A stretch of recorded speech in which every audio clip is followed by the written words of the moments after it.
Fellow tennis nerds, I'm here with Nicky. You know him already from Unstrung Customs. Today we're going to try a racket you've all been asking for.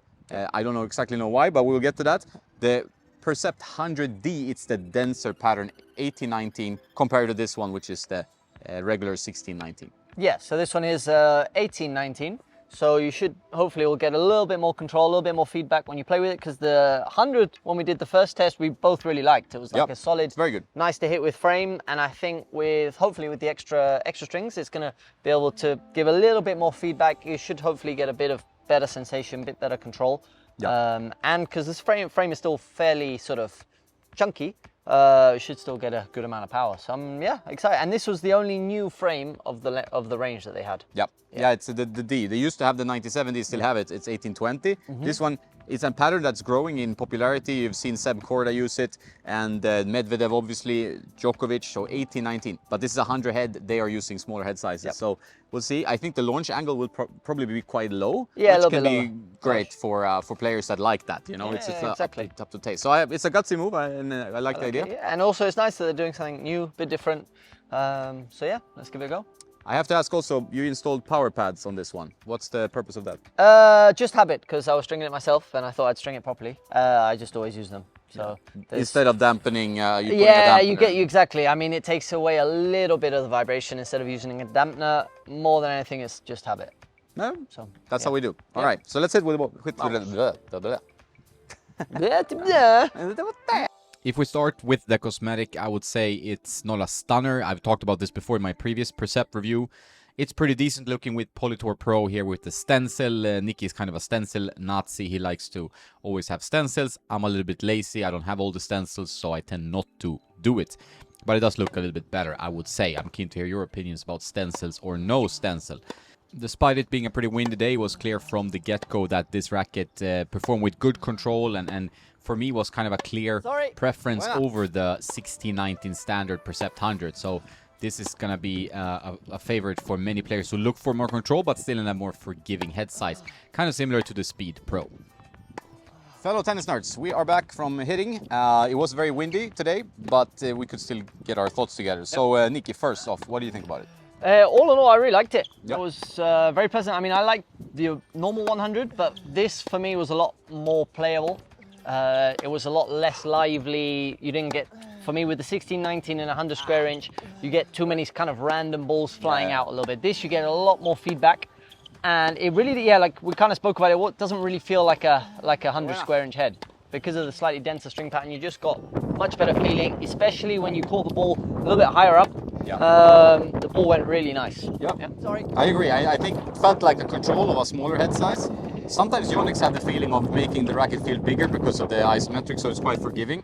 But this one actually had a feeling of like the control of a smaller head size, but still with some good forgiveness outside, so you were not super punished on off-center hits. No, exactly. I much prefer it as well over the 100. I mean, the 100 I really like. It was very solid, but this is just the same racket with a bit more control. Exactly. It feels a little bit less toyish. It's more like, for example, I reckon if I put a bit of weight in the head and the grip, I could really play with this. Because I also really like the constant beam feel. I like the feel of it in the hand. When you hit it, it feels nice and it plays great. So the 1819, I'd like to see it in some more rackets actually. I think it would be a good addition, especially now that there are so many 100 square inch heads. I think an 1819 string pattern would work really well. I always liked 100 and 1620, and I think 1819 is in the similar vein, or maybe even better in some cases. So. And you see how even the spacing is, which create quite a consistent response. You know? And then also because you have then a main string further out, you don't get that same crazy catapulty effect. Exactly, sometimes with the regular 100 square inch, they are optimized for some forgiveness when you hit the ball here. Ideally, you should not try to hit balls here. You should try to hit them in the middle. And I think with this type of racket, you get a predictable response. But obviously, hit outside, you're going to have a FUD. But this is much better for advanced players, I would say, than the 1619. Yes, and I think I didn't really find that the launch angle was low or anything. I felt it was pretty regular. You could really hit through it, get a nice spin, kick serve was good. I didn't feel any sort of negatives from the updated string pattern. So all in all, I'd give it a solid 9 out of 10, 10 out of 10 racket. Felt great. That's a 9 out of 10 racket, for sure. I also think that we need to see more, this is a kind of an evolution of the typical 100 square inch racket where you actually try to play around a bit with the string pattern to get some different... I mean, the Gravity Pro kind of has that feeling as well. Yeah, true, You know, true. quite roundish, weird shaped head. 100 as well, but then you can get it, it's 1820. Yep. And that feels, you get kind of a similar, I mean, they're different rackets, but like similar that you get a larger sweet spot, a nice sound as well, but you still get control, which with this one as well. And what I liked as well, that they didn't up the weight or anything, you know, like, so you can customize if you want to, you can play with it as it comes. Whereas a lot of the time when they do like Pro model or denser string pattern, then they ramp up the weight to like 320 or something, you know, then it's like you can't really do anything with it.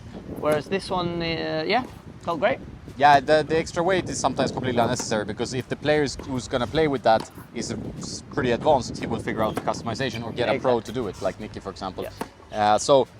Thumbs up for this one. It was kind of predicted it was going to be good, because 1819 in this type of head, Yonex quality, 100 square inch was good before, but it's good to confirm as well, because I heard players complain about the launch angle. I did not find that at all a problem. Like, I just felt like I had more control. I didn't find like the ball wanted to just dip into the net, you know? No, not at all. And Polytour Pro tension? 24, 22. Yeah, which is good. So you have a little bit more movement in the crosses. Great stick. Yeah. So check it out if you're into a bit more controlled 100. Yes, definitely. And don't forget to play some tennis as well.